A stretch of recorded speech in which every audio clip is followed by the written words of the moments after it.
I noticed the look of surprise on your face when you walked into the chamber and you saw Congresswoman Marjorie Taylor Greene. It was priceless. You feigned shock at seeing her. But during your response to her heckling of you, you used the word illegal when talking about the man who allegedly killed Laken Riley. An undocumented person. And I shouldn't have used illegal. It's undocumented. And look, when I spoke about the difference between Trump and me, one of the things I talked about on the border was that the way he talks about vermin, the way he talks about these people polluting the blood.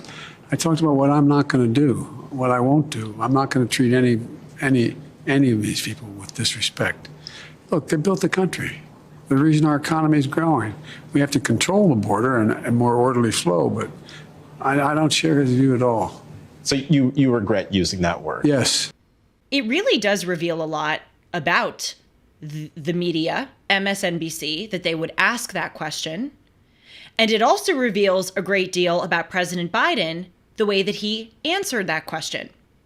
Because what that shows is that both the media and the President of the United States are more concerned with apologizing to a murderer who is not a citizen of this country than to the victim who is a citizen of this country.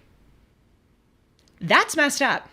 The fact that he apologized on MSNBC for calling this person illegal, and then he goes, oh, undocumented. Let's really look at that language here. You know, this is another left-wing lie that all of us just kind of consume because it's repeated enough. And that is that it's somehow offensive and vilifying an immigrant to call them an illegal immigrant, because that's what President Biden said in that clip.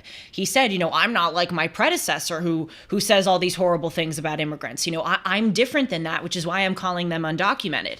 But no one really asks the question, why is it offensive to call an illegal immigrant an illegal immigrant? The irony is they're actually documented. It's not that they're undocumented. We know that, you know, the DHS and other government entities have numbers on many of these individuals. They are documented as coming into the country.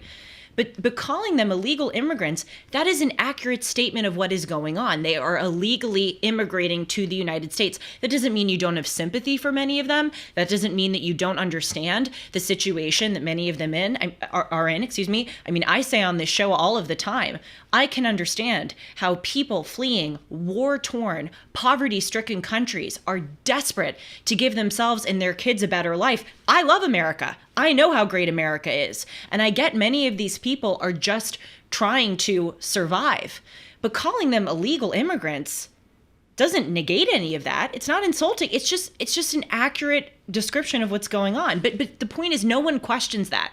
We just swallow these left-wing lies. Yes, calling someone an illegal immigrant is so offensive, but no one even questions that assumption. Doesn't make sense.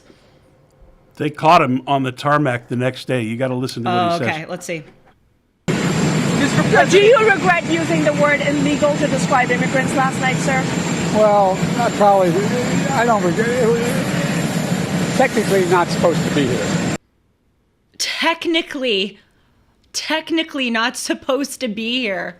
Yeah. I think that's what we should call him from now on. Not supposed to be here. Technically not supposed.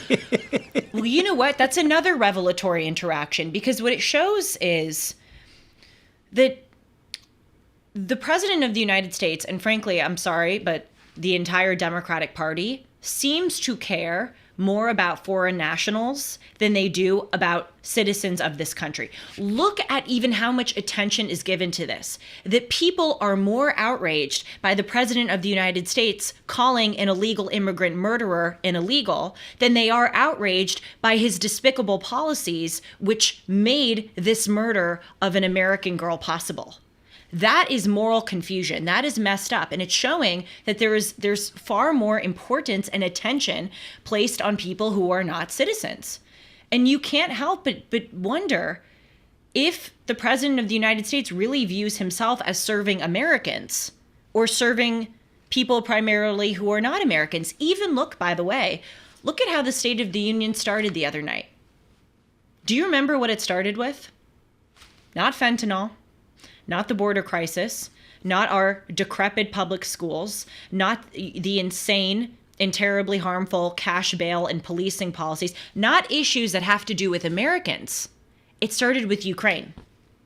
The State of the Union started with Ukraine because the focus is not on Americans anymore in this country. It's focused on people many thousands of miles away from us, people who are not citizens of this country, giving them prepaid debit cards, giving them hotel rooms. The focus is not on Americans.